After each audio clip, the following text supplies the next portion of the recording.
Hello అండి, ఈరోజు చేపల పులుసు ఎలా చేయాలో చూద్దాం. ఇప్పుడు నేను చెప్తున్న క్వాంటిటీ 1.5 kg చేపలకి ఇన్ని తెల్లగడ్డలు వేసుకోవాలా మిక్సీ జార్లోకి.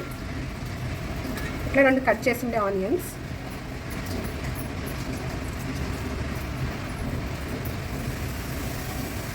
అట్లా ఇంత సైజ్ అల్లం, కొన్ని మెంతులు, అట్లే శనగగింజలు కొన్ని, ఇవి ఫ్రై చేసి పెట్టుకునేటివి. ఇవన్నీ మిక్సీ జార్లోకి యాడ్ చేసుకొని వాటర్ వేసి గ్రైండ్ చేయాలి. అట్లే కొబ్బరి కొంచెం, ఇవన్నీ మిక్సీలోకి యాడ్ చేసుకొని గ్రైండ్ చేసుకోవాలా. అట్లే ఒక టొమాటో కూడా యాడ్ చేసుకొని గ్రైండ్ చేసుకోవాలి. ఇప్పుడు గ్రైండ్ చేసుకున్నాక మసాలాలన్నీ యాడ్ చేసుకోండి. 1 టేబుల్ స్పూన్ ధనియాల పొడి, పసుపు 1/2 టీ స్పూన్,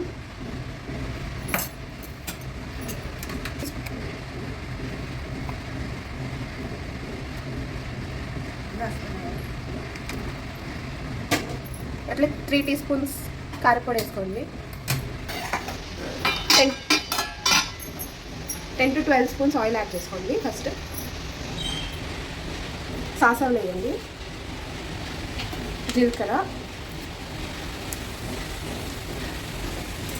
అట్లే కరివేపాకు,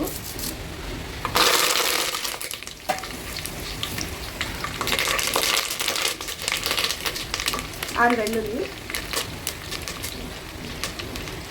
ఆనియన్స్ కొన్ని,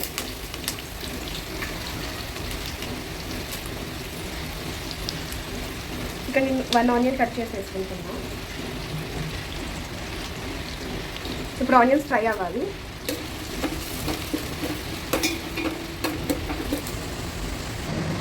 అట్లా అప్పుడే కొట్టి పెట్టుకున్న మసాలా పేస్ట్ యాడ్ చేసుకుందాం. ఆనియన్స్ ఫ్రై అయ్యాక అట్లా 5 పచ్చిమిరపకాయలు యాడ్ చేసుకోండి. దీన్ని ఇప్పుడు బాగా ఫ్రై చేయాలి, పచ్చివాసన పోయేందుకు. కొంచెం వాటర్ వేసుకొని దీంట్లో యాడ్ చేసుకోండి మసాలాని.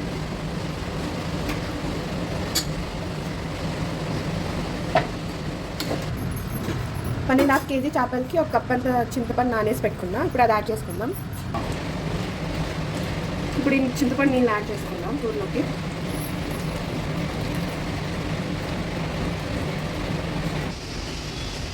అట్లా వాటర్ యాడ్ చేసుకోండి.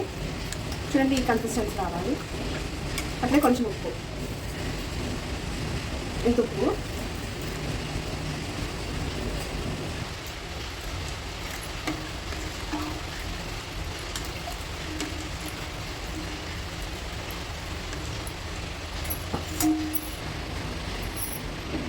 ఇప్పుడు సాల్ట్ యాడ్ చేసాక అట్లే బాగా ఉడకపెట్టుకోండి. ఆ తర్వాత చేపలు యాడ్ చేసుకోండి.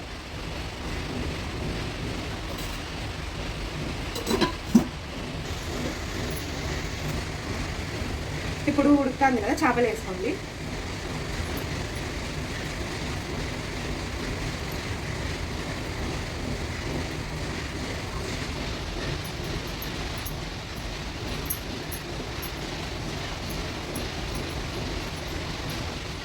ఇప్పుడు చేపలు వేసాక బాగా ఉడకపెట్టుకోండి, ఒక 5 minutes అట్లా.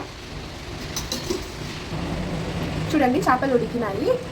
ఇప్పుడు వేడి చేపల పులుసు రెడీ అయింది. దీన్ని అన్నంలో తింటే సూపర్గా ఉంటుంది. అందరూ ట్రై చేయండి.